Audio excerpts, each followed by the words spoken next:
What's going on, everybody? Welcome back to Bleav in Kentucky. Back for the second episode, we have Cole Park with us from the Cat's Paws. My name is Vinny Hardy. If you remember a couple episodes back, he made his debut, got to know him a little bit. And look, if you haven't been to the Cat's Paws to read his work, go do that. Follow Cole on Twitter, Cole Park WSC. I do believe. I think there's an underscore in there somewhere. Cole, man, how you doing? Glad you're back in the bluegrass. How's everything going with you? I'm doing pretty great. Happy to be back here in Kentucky, get back into the swing of things. Had some basketball media right after I got back from South Carolina. Had some football media this week, and we'll have some more coming up this weekend. So it's been exciting to get back into the swing of things, excited for some seasons to start. I don't really know what my cat's over here doing, but she's making it work.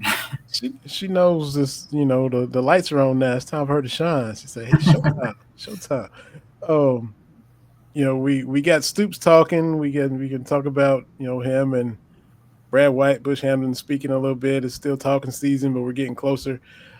I got to backtrack just a little bit, not too crazy, but you introduced yourself to our listeners last episode. I think you made your Leach Report debut today, if I'm not mistaken, with Tom Leach, the voice of the Cats. But if I'm not mistaken, everybody, you from Richmond, you played football. Did you say you were a tight end in high school? I was a tight end in high school. So let's just jump back to that, get a little scout report on Cole Park. You're blocking tight end, receiving tight end, combo. Just what was Cole Park's game? What do you call the tight end who's on the bench? What do you call that? No, I think I did mostly blocking. I was, I played some sports when I was growing up, but I didn't really play much in middle school. So I kind of put on some weight when I got into high school. So I was a bit overweight when I first got into high school. So I actually started off on the offensive and defensive line and made that transition to tight end as my body kind of developed. I got more in shape. So I think I was more primarily a blocking tight end. I'm not a short guy, but I'm not that tall of a guy either when you're talking athletic build. And we had a junior 1 year below me. His name was Peyton, and he was a pretty lanky guy, a lot taller than me. So he was usually our go-to for receiving tight ends. We didn't use a ton of tight end plays in general at Madison Central, but when we were going to do a passing play, it was usually with Peyton, and I was more of a blocking option. And I could go catch a ball, did it quite a bit in practice, but in terms of actual game stuff, not as often. So more blocking on that side. Hey, that's all right, man. That's all right. And everybody, late bloomers, developments, when you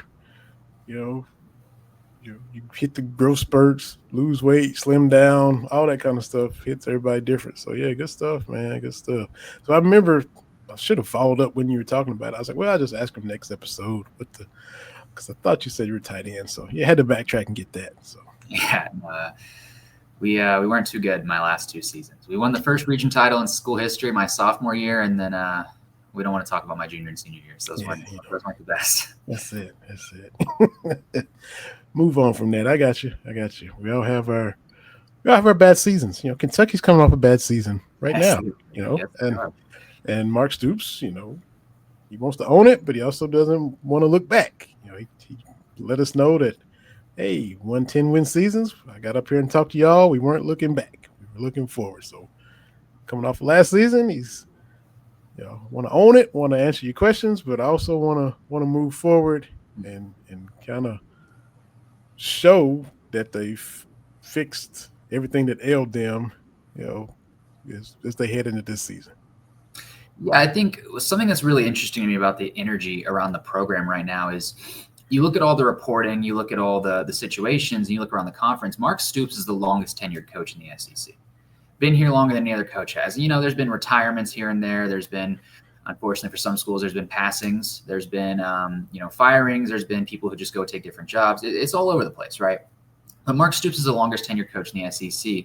And coming into this season off of a really poor year, I think what's really interesting is, especially speaking and how he talks about things, it's almost as if, despite being the longest tenured coach, he's coming into this season similar to how he came into Kentucky in the first place. It's almost like, the way you see sports teams rebuild, it's almost like Mark Stoops, still the coach, is trying to rebuild Kentucky again. And I think that that's really, really interesting in the way that, he's kind of speaking about it and going about things he got asked at the presser on Monday, like, is there any similarities you kind of see between when you first got here and after, despite how much, college football has changed, NIL, the free transfer window, and now you have revenue sharing come into play. It's basically a completely different playing field than it was when Mark Stoops got here and we still had amateur athletics here. So, but and he said, there's a lot of differences, but there's a lot of those same fundamental principles that you're really trying to hone in on. And it seems like, kind of like you said, he's trying not to live in last season, but also not just try to throw it away. But like, oh, that's nothing. Don't worry about it. Like, we know it was a problem. We know the issues. We know what went wrong. We need to do that better. And a lot of that comes with, he's a coach. He's not going to throw his players under the bus that much. So he's going to refuse to say it's all that it was just a horrible culture last year. But you've seen a lot of, even if he won't say it was a terrible culture last year, he will say, we need to work on the culture here. We need to get that Kentucky culture back. We need to play, good football here. Talking about the quarterbacks, he didn't just say we need to get good quarterback talent. He said we need to get good quarterback talent, but we need to play good around them too. We need to block for them, catch the balls, give them time. Like, we need to, across the board, work on things. And it's almost like a rebuild, like I was kind of saying there. It's really interesting and kind of fascinating for me personally to kind of see how he's approaching this season. Yeah, because maybe you try to cushion the perception of the culture as best you can, but we all saw Mincy getting a hot dog in the middle of the game, stuff like that. It's stuff that, like, you can laugh at it for a second, but like when you really think about it, like, that shouldn't be happening. I don't care if it's Kentucky, if it's Alabama, or if it's a D3 school. That shouldn't happen. That's the kind of thing that I did play high school football, wasn't very good at it. But if I tried to do something like that in high school, it would have been a massive, massive problem then. That's something that just can't happen. And it's indicative of where things were.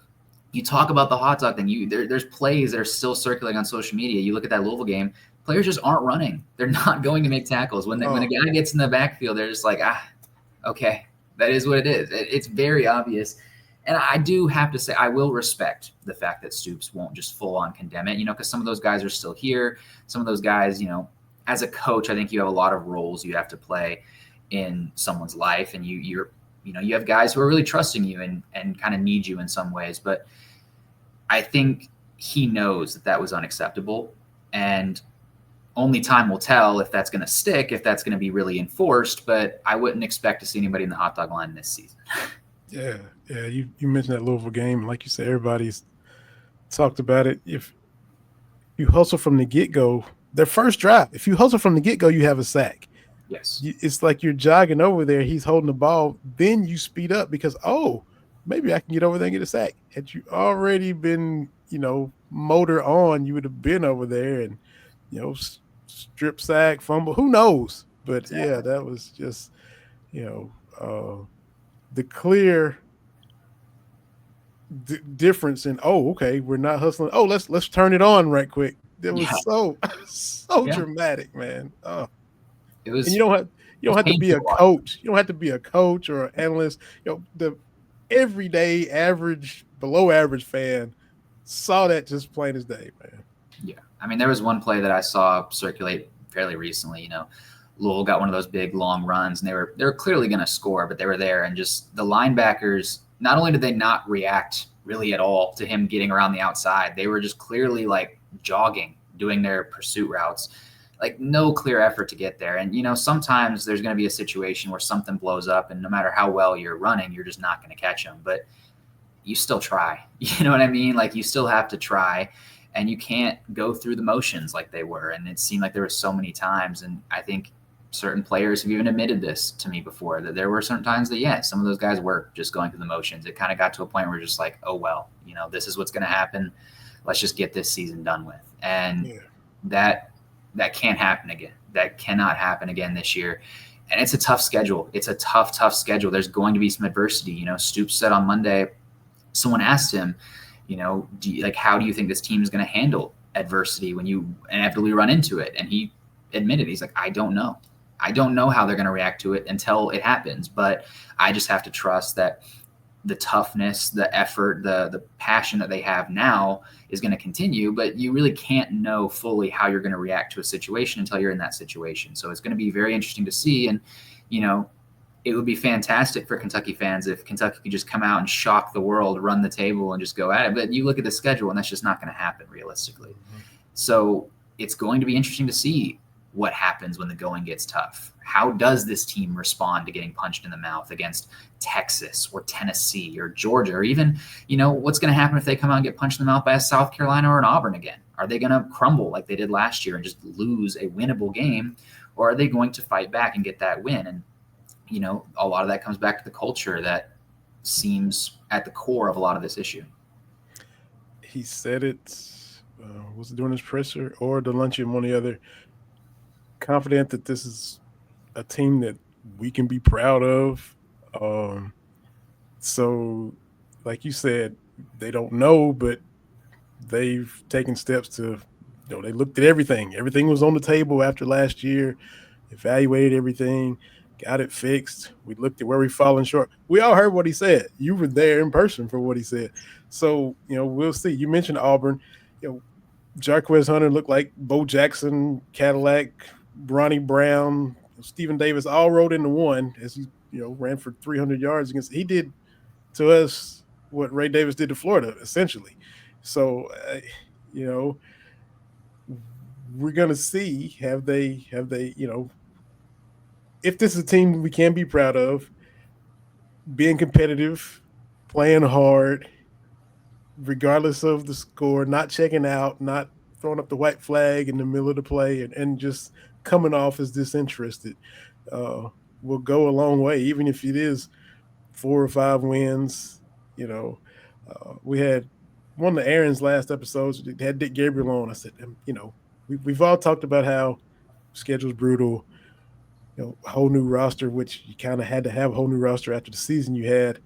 If everything goes perfect, I mean, the culture's great, the new players come in and buy in, Jagger Burton integrates with all these new linemen. If everything goes swimmingly, you stay relatively healthy. It is football, but if everything goes best case scenario, how many wins do you see? And we were like, maybe 7 if all those things go. I would say the ceiling might be 8 wins. That might be the absolute ceiling. And I think what's more important to me, though, this season for the future of the program is not necessarily wins, losses. It's like you said, are they going to keep trying? Are they going to have that effort? Is it clear that the culture is there? Because I think it sounds like waving the white flag before the season's even started, but you look at the schedule, a top 10 schedule in college football, you can go 7-5 and be in the top 25 next year easily, especially if you lose close against Texas or a Georgia or I don't know how Tennessee is going to be with their whole quarterback situation, but assuming they're similar to last year, which they probably won't be, but hypothetically speaking, you lose close to these teams, or maybe you even pick one off and take one loss. Maybe you should. It's easy to see a Kentucky team that's 7-5 next year and maybe even in the top 20, and going to a pretty solid bowl game at that point, trying to start a new bowl streak that they broke last year. So I think the real tell of whether or not this is going to be a successful season is not necessarily in, are they elite? It's how do they respond to adversity? How is the culture of the program this season? And, it's kind of like so much these days is about the analytics and stuff, but I think that there's a clear eye test as well. You can never get rid of the eye test. And does this team pass the eye test? And Stoops kind of meticulously went through a lot of guys' measurables. He went height, weight, and the changes and how much bigger they are up front. You have Bush Hamden back for a second year. First time you had a OC in consecutive years in quite a while. Yeah. And we had Liam Cohen leave, come back, all that kind of stuff. Scangarello, that whole thing. Bush, he seems he likes to run as well. He's when you look at his history, he's had 1,000-yard rushes everywhere he goes. That's right up Stoops' alley. You got this big physical O-line again. Sure, he's going to say be balanced. He wants to be balanced, but he also still just likes to pound it down people's throats if he can do that and play good defense. his identity is not going to change. That's just his DNA. And Hampton's probably the OC that fits him the best in quite a while. So if they can get those pieces and run to set up the pass and be physical, we talked about being physical in the spring. Couldn't be physical the previous spring. We didn't have enough bodies. That physicality, that's where they're gonna live, and we know that. Bodes well for Jamarian if he can rise to that occasion.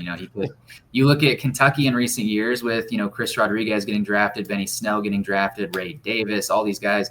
If you're Jamarian Wilcox, you got to look at that situation and be like, all right, if this is the situation I have, if I can rise to that occasion, if I can be the best version of myself, I'm going to the league. It might be that simple sometimes. Kentucky has had great running backs, and it doesn't always work out that way. We know Chip Trainum's at Toledo now, but there were some injury issues there, not all necessarily his fault, but you have to rise to that occasion. You got to trust that the O-line is going to do what they need to do. And, the big blue wall was once a feared thing in the SEC. Even when Kentucky wasn't necessarily winning all the games, other teams worried about the big blue wall. Can we get back to that? Because last few years, it's kind of felt like the big blue open curtain.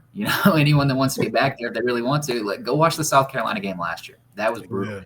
That was brutal to watch. Week 2 made me look like a fool on stage talking about it. But it happened. So we gotta see if we can get really the core of this Kentucky identity back and get some of those groups playing better. And I agree with you. I think Bush is a guy who likes to really run the rock, push the ball, win with muscle and intensity and passion, as opposed to just trying to pull a bunch of trickery all the time, which some coaches kind of specialize in that. Some coaches are like, I look back on my upbringing and some of my favorite Kentucky teams, and one of my favorite years for Kentucky football, probably not one the coaches love because it was a lot of injuries and a lot of stress, but I loved sitting there in the stands, pouring down rain at Kroger Field. Lynn Bowden is our quarterback against Louisville, and Louisville knew every single play that he was going to run that football, and they still did it expertly. They still got first down, scored touchdowns.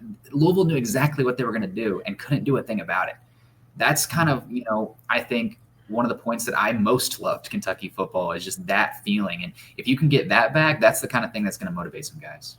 Yeah, here's our fastball. Try to hit it. And if it's coming. The old days before our time, the Packers sweep. It was coming. In Paul Hornung and those Kramer and that line, Bart Starr, you sweep left, sweep right, it's coming, and they just, hey, you're powerless to stop it. So if you can execute and impose your will, I think that's where Kentucky, that's where they want to live, for sure. Absolutely. Yeah, so, another few days closer, got some talking in, got the luncheon, got the presser. Any other nuggets, takeaways from what you heard them say thus far? Anything with some players? Any sound bites that you heard? Yeah, so I wrote 2 stories after the presser there on Monday. 2 things that really stuck out to me, both kind of more bigger picture stuff. One of them kind of deals more with players, but I thought it was interesting. Stoops' comments about revenue sharing, for one, that big report that came out that suggested Kentucky might be putting 45% of its revenue sharing, far more than new in the SEC, towards basketball. That was something that people kind of quickly came out within the football side. Like, that's not necessarily the case. We don't have exact figures, but, it's not that simple. Like, we feel good about it. And Stoops straight up said, like, he does feel like it's fair. He is happy with the situation he's in. He feels like Kentucky is on an more equal playing field in the SEC. He talked about recruiting, having that cap out there. It allows you to kind of do things that you wouldn't have been able to do prior. And he's very excited about recruiting, the class that they're going to sign in December. He feels very good about, he said. The transfer portal, they were a top team in the portal, getting a lot of those guys to rebuild this program like we talked about. And, he said, quite frankly, it's one of the first times he feels like he ever has actually had that really level playing field. And, he did what he usually does. He said, I don't like to say it like that because I don't want it to sound like an excuse, but we have to be honest about these things. And for a little while there, we were not competitive, not just on the field, but in and around college football. So I thought that was really interesting, and it's something we'll definitely have to follow up with Mitch Barnhart on Friday when we get a chance to speak with him, kind of ask him more like, so what is that percentage? Are you going to give us more insight into what that actually is, or, what kind of political answer are you going to give us there? But we'll see how that goes. But it is interesting that at the very least, Stoops feels like he is in a position to be able to compete in the SEC, the toughest conference in college football, without a doubt. And then the other story I wrote about was about the quarterback situation. Going into this season, it's clear that Zach Calzada is a guy they brought in from Incarnate Word, over 3,000 yards, formerly played on Texas A&M, I Bleav. So he has SEC experience, but kind of went down to the FCS level, kind of was able to establish himself there more, had a great season by FCS standards in San Antonio. But now he's back, and he's a guy that, Stoops said it over the summer when the Cat's Paws had our one-on-one with him. He said, listen, it's not that we don't have confidence in Cutter. That's not what's going on here. We're not giving up on that. But how can I come into this season starting a redshirt freshman quarterback who has 3 actual games of experience? That's not a situation we can be in. So you go out and you grab Zach, and he's a guy that the staff has repeatedly said that they have faith in, that they Bleav that he can rise to this occasion. But then you also have Cutter, who's clearly more of, you are building this guy. It's not lost that even though a lot of those games towards the end of last year weren't great, they threw him out there when they took Brock Vandagriff out. They put Cutter in there because they want to develop this guy. He was redshirted last year, so he's got 4 more years left on that eligibility, and he's clearly a guy that the staff wants to try to build into that guy. And the transfer portal can kind of be a toss-up sometimes. Will Levis worked out great for Kentucky. Devin Leary was fine. Brock Vandagriff not so much. So you bringing in another one in Zach Calzada, but you're also saying, okay, listen, this has worked somewhat, but we have to develop a quarterback. We have to have a Kentucky quarterback, and he's from this Kentucky too. So that helps, but I think it's going to be really interesting. Stoops said, if we had a game right now, Zach is under center. That's just how it's going to be right now. However, he kind of made it clear that wasn't necessarily always going to be the case. He even said, I'm not willing to guarantee anybody's going to be the starter week 1. He said, I don't know what's going to happen. You're going to see them this weekend. You're going to see them in open practice, and we've still got a lot of camp left to go. I don't know who's going to be the starter going into week 1 against Toledo. So it's possible Cutter could get that nod. It's more likely that Zach kind of keeps it for now, but I also wouldn't be shocked as the season goes on, you might see Cutter coming in there more. And Stoops also kind of took time to praise Bo Allen, returning as a veteran there. Obviously, he's a guy that you're not going to see him on the field very much, but what Stoops kind of had to say about him, he praised his intelligence, his football IQ, called him almost like a player coach.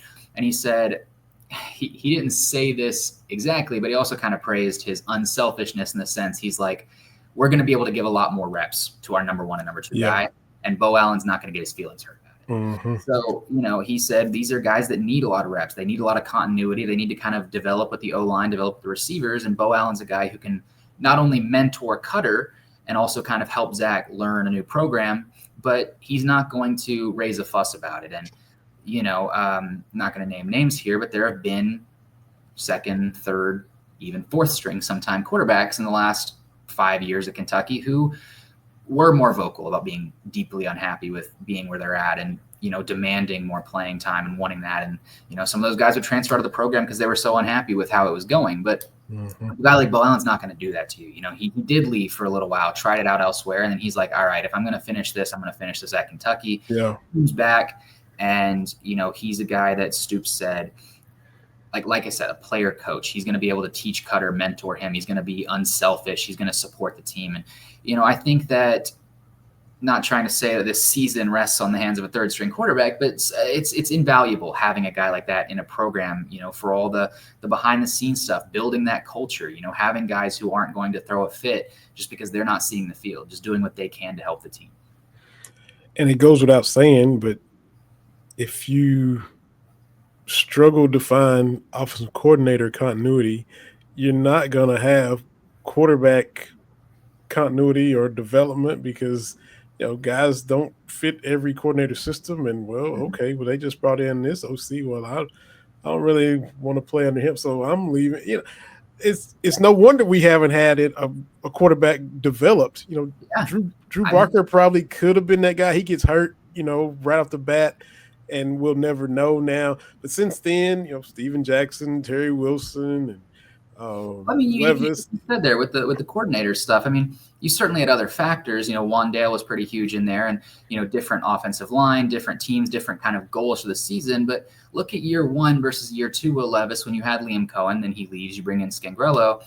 Will Levis was a different player, and that's respectfully. I don't always mean that in a positive way. I think that some of what happened in that second year, I was still shocked personally because I thought he was still a very good quarterback that could have developed. But some of that stuff that happened in year two probably contributed to him falling to the second round and going to the Titans. And, I think that you can say all day long that Wandale made him look good in some ways, but it was a team effort. And Will Levis genuinely did make some great plays. And, year two, it seemed like it seemed like the offense never clicked. There was a clear reason why Rich Scangarello was only here for one season before they ended that partnership, because it just wasn't working.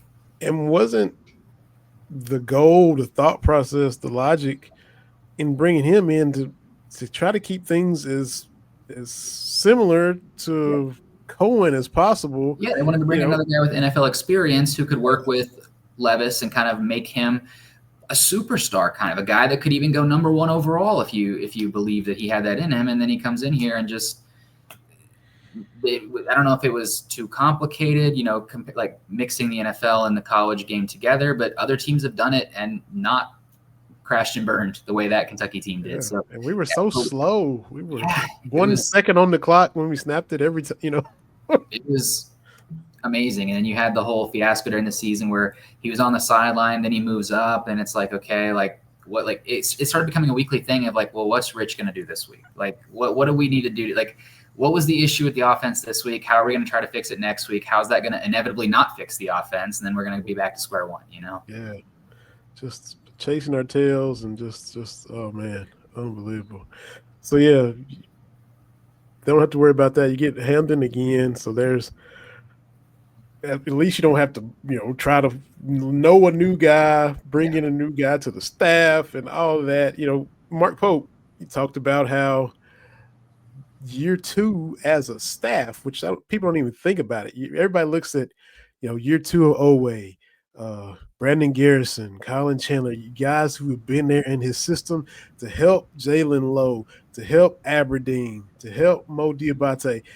He talked about, we got year two as a staff where we've coached together, and that will speak volumes and help as well. So, same thing with the offensive coordinators in football, No doubt about it. There's a reason why so many assistant coaches travel with head coaches when they get new jobs.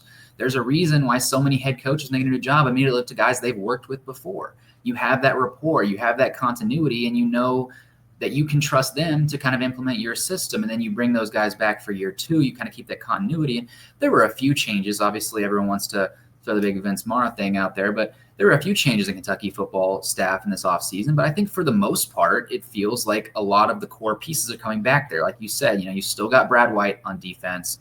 Another year of, will he, won't he get this job? But it's got Brad White another job here on defense again. And like you said, you bring back that offensive coordinator for the first time, it feels like forever, and you're able to really establish a culture. You're able to establish a routine within this team, and then you kind of have a lot of those guys that are some of the more position coaches, and all around you're able to develop a team in a way that you're not when you're constantly changing every other year. You're not erasing the whole board and starting from square one. You're kind of being able to build off of what you did, lay that foundation and keep going. And it's no different in basketball. You bring back these assistant coaches and you're able to kind of keep doing more of what you're doing. You're able to kind of say, all right, this worked last year or this didn't work last year. Let's kind of pivot to this. Like, you know what to do. I know you know what to do. Let's just do what we need to do. And I think that that's one of those things that, players are obviously going to be what dominate the headlines in that, coming back, but bringing back coaches is just as important, if not more so important sometimes, to be able to keep the overall skeleton of a program. Yeah.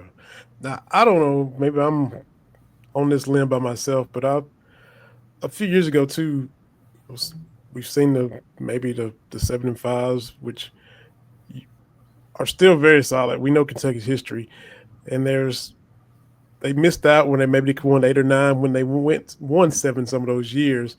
But 7 is still a lot better than what it used to be, especially pre Stoops.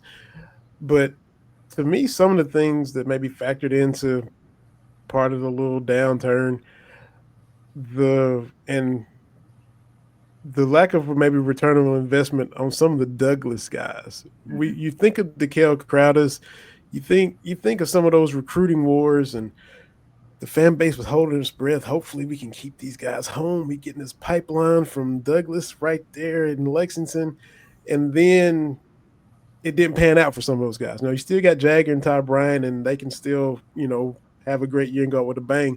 But for a little stretch there, you're getting some Douglas guys, and then they weren't panning out.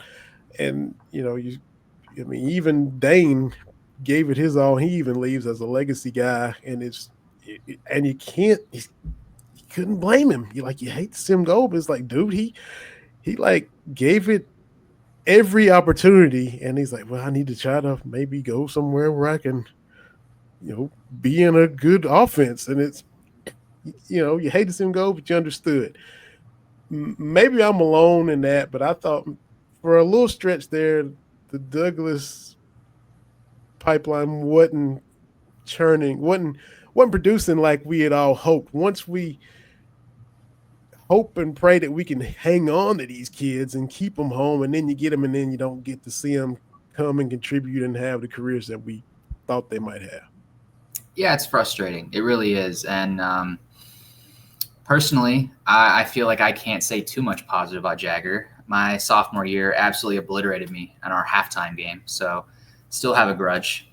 Haven't forgotten that. Homecoming game, got blown out by like 30. Haven't forgiven him for that. But like you say, you have a guy like that, you have guys like that who are so good, and you can see the potential, and they're right in your backyard. And then you bring them in, and some of them are still there. Some of them have the potential to kind of really be something special, but a lot of them just don't kind of become what you thought they would, or they leave elsewhere. And that's frustrating. It's frustrating when you feel like almost like, we grew this kid here. Like, this is a product of our town, and you can't make the most of it. Like that, it's such a frustrating feeling. And, I feel like Kentuckians, it's not necessarily that other states don't, but Kentuckians in a really special way, when there's a kid on any one of our rosters and they got Kentucky next to their name, they're from Kentucky, you want to see them succeed. You want to see them do it. Like, Kentucky really, really cares about their homegrown talent, whether that's, the Eastern Kentucky, Western Kentucky, right here in Lexington. They want to see Kentucky guys succeed. And it's so frustrating when, for one reason or another, they either don't, or they leave elsewhere and then go succeed elsewhere. Because, you want to see, not every kid in Kentucky grows up being a Kentucky fan, but most of them do. And when you have a kid who's from Kentucky, you want nothing more than to see Kentucky across their chest while they're doing great, great things, whether that's on the football field, the basketball court, or even the baseball diamond. You want to see great things for those guys. And, it doesn't always work out that way for one reason or another, but I'm with you. It's a frustrating thing. And for, like you said, for one reason or another, it felt like a lot of those guys that came out of Douglas right here in Lexington just haven't quite been able to get where they need to be. Yeah. So hopefully, Ty and Jagger are two focal points on each side of the ball, and they are going to factor into this year a lot, so that can definitely spin it, favorable, and see some Douglas guys do what everybody hoped. Bryant being a legacy kid too as well. You factor that in as well. So, I played football with the guy. Malachi Wood on the offensive line could be a starter this year. Went to Madison Central, right in Richmond. That's just 20 minutes down the road, So you got a guy like that. You got Kenyatta Harge, who I also played football with, interestingly. But, he was at Central too before he transferred up here to Lexington. I think it was Lexington Catholic, one of the Catholic or Christian, I forget. But there's a lot of guys. Douglas is a big one. They're really, really good every year. But there's a lot of guys on this team that are from some of those schools, whether that's in Richmond or Georgetown. Malachi Marino coming in here from Great Crossing up in Georgetown on the basketball side. Even Woodford County out near Versailles. These are all like the Kentucky backyard. They're right here in the heart of the Commonwealth, and you want to see all of those guys do well.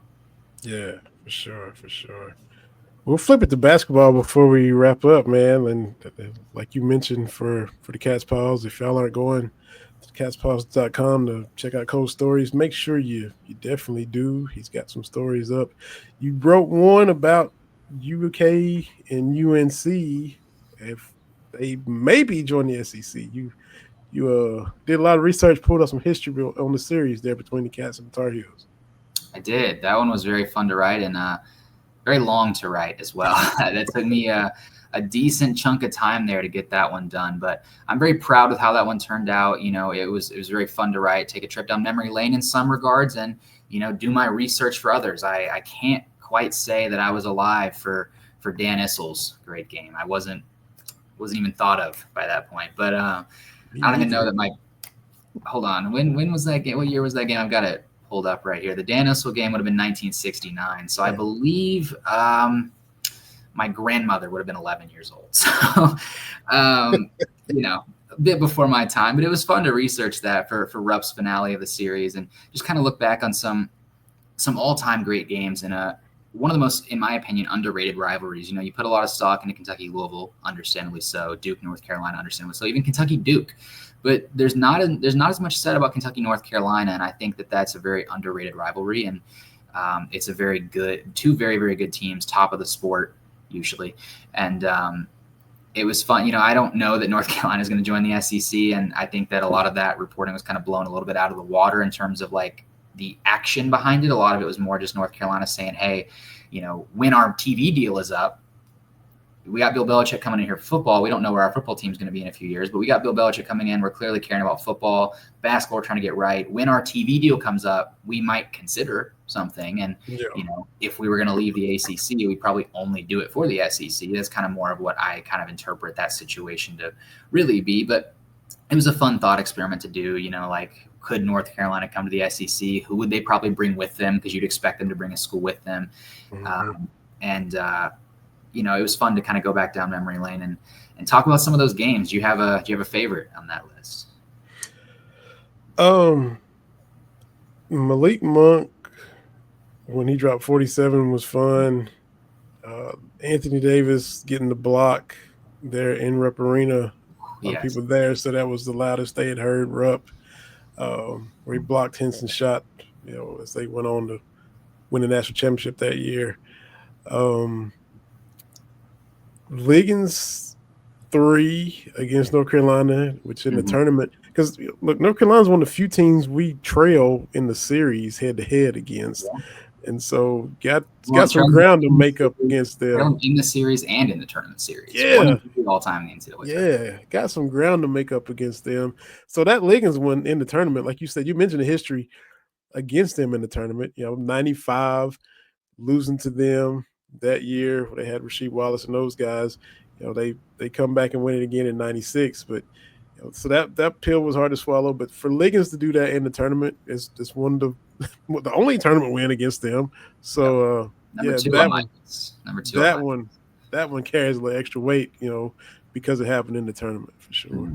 See, I tried to rank my list based on like weight, like what was the impact of this. So my personal favorites weren't necessarily number one. By default. I think personally my favorite one that I remember, I was young for it, but I remember is that very first game of the John Calipari era. John Wall is just electric in that game. And then he kind of goes down with cramps and it's like, oh my gosh, like, are we really going to lose this game because John Wall got hurt? And then he comes back onto the floor, like clearly not 100%, hits those dagger free throws. Even Roy Williams said at postgame, he's like, I thought we were playing really well when John Wall wasn't on the floor. That one I think that, regardless of how it went and ended, that one really kicked off the Calipari era with just such a special, special energy. And I love that game so much. That was such a fun game. I think number one I put was the regular season win they had against them when they were preseason 1-2. By that point, I think it was 1 versus like 5 or 6. But in Rupp Arena, when Kentucky beat them and then went on to win the national title, like you said, the one in the tournament was my number 2 on the list. They actually played like 3 times in a 1-year span around that time, which was a bit funny how it worked out that way. But just a lot of phenomenal games in that series. And it made it maybe a little extra special because John Wall being from North Carolina and he's beating his home state. Yeah. Same thing with when Monk beat Arkansas, being from there. It just a little salt in their wound. We had it with Chris Lofton coming in doing it to us when he was with Tennessee. So to see Kentucky recruit a kid and then him put up numbers against his home state school, that's fun because it's just how miserable they're feeling. Watching their guy from their home state, do it to them like that. So that adds a little sauce to it. Yeah, I loved all of that moment. And if you're a fan of soccer, not everybody is, but if you are, it's kind of like a thing in soccer culture, respect, unwritten rule thing. Like if you are on a team and then you come to a different team, if you score against your old team, you're not supposed to celebrate. You just have to kind of be humble about it. Like you don't celebrate against your old club. And I thought it was kind of funny. I wrote it in the article, but not that he didn't say some stuff like, I felt kind of slighted by North Carolina. I chose not to go there despite growing up a fan there. But when I asked him after the game, he basically, I'm not going to say he put the whole team on his back, but it felt like John Wall was the story of that game. They asked him about it after the game and he goes, yeah, it was pretty special. Like just cold-blooded, man. Like that's such a killer mentality. And I think, John Wall, every reason in the world to be the number one pick that year like he was, and just a great NBA career, a great one of the all-time great Wildcats. Yeah, for sure. And he's going to start coming back around too and working out with the guys and stuff like that. So that'll, have him around. It's just crazy. It's how time flies. Like, Trent Noah's, the pictures they showed all these young freshmen, and Trent Noah's like 3 doing the yeah. So how fast it goes by when you look at these guys committing. We talked about it with Jaden Quaintance remembering Karl Anthony Towns. That's as far back as he can go. So it but still Wall's impact, and if he comes around in any capacity, Mark Pope will welcome these guys back. He's already done that since day one of his tenure as Kentucky's coach. So Wall back or any of our cousins, whoever comes back, it's gonna be great. Going forward, the TBT, we've seen how all that is. The Harrison twins coming back, Willie, all that is. It's just great, man. It's just really positive. I think it's so special, just what Mark Pope, the value he puts in Kentucky's culture, and it's history. The moment at his press conference where he gets off the bus with all the legends, I mean, that's an all-time moment for me. I'm so grateful that I was able to be there in person covering that event. The TBT stuff, the this, that, and the other. It's really special, the connection he has to Kentucky. Even the guys that didn't play under Pitino like he did, or even the guys that he didn't play with, he's got respect. If you wore Kentucky across your chest and you did your best to represent the team, he's clearly got some respect for you. And I think it's really special, and it's only going to do good things for the program going forward. I think that when you're Kentucky, you really have to kind of lean on that some. This is Kentucky. They say the greatest tradition in the history of college basketball. Lean into that tradition. You've got 8 national titles, over 2,000 wins, winningest I think they're still the winningest program in college basketball history after Kansas had their wins vacated there. And obviously the asterisk on that because Kentucky's also had wins vacated. It's a bit of a mess when you really think about it. But I think right now Kentucky's at the top of the mountain. So lean into that culture, lean into some of those all-time great guys that are here. Kentucky right now has more guys in the NBA than could fit on one single team. Like that's crazy to talk about. And it's not just Calipari that brought in. There's guys from even way before Calipari that just did amazing things here and went on to have great careers. And I think it's so special the way that the program's really leaning into that. Yeah, absolutely. So what's your next piece of work for the Cat's Paws? What you brewing? What you got brewing? So right now I've been doing a lot today, working with getting stuff ready for our basketball yearbook, looking at some of those non-conference opponents, getting some of those stories written for the freshmen, getting some stuff ready. We also have our August print edition coming out. So I'm looking at some stuff with that as we're going to go into this weekend with football and getting some stuff ready to do all that. I've got a really big story that I'm excited for. Won't speak too much on it yet, but if it comes out the way I want it to, then I'm really, really excited for how it's going to turn out. I think it's going to be really special.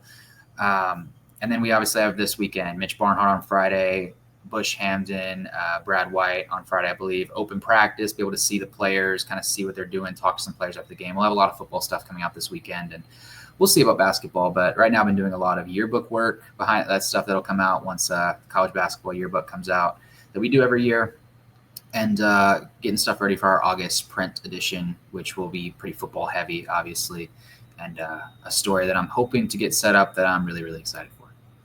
Awesome. We'll definitely be looking forward to that, and don't want you to spoil anything until it comes out just the way you want it. Fan day as well for Saturday, so everybody can go and see Zach Calzada and all of these new guys in person and see however much of practice they let you see, however much they get into before the session ends. But Cole, we appreciate your coverage. We know you'll be there. So keep up the good work on the Cat's Paws. Appreciate all your knowledge on this episode. Appreciate everybody that watches and listens. Look, we live on, well, not live, but recorded, but it'll drop on YouTube and Apple Podcasts, Spotify, wherever you listen, it'll be up here shortly.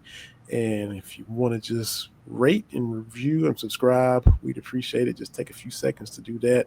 Like we say every time, we've had some Louisville fans and Tennessee fans write a nice review about what we do on the podcast. So BB, get in here and show a little love, give us a little 5-star. It just helps the podcast grow here on the Bleav Network. So we'll jump off of here on this muggy, hot summer evening, which pretty much all of America is experiencing. But stay cool as you can. Cole, keep up the good work. And Appreciate it. Cole, this is Vinny Hardy for another episode of Bleav in Kentucky. Appreciate y'all listening. Go Cats, and we'll catch y'all next time.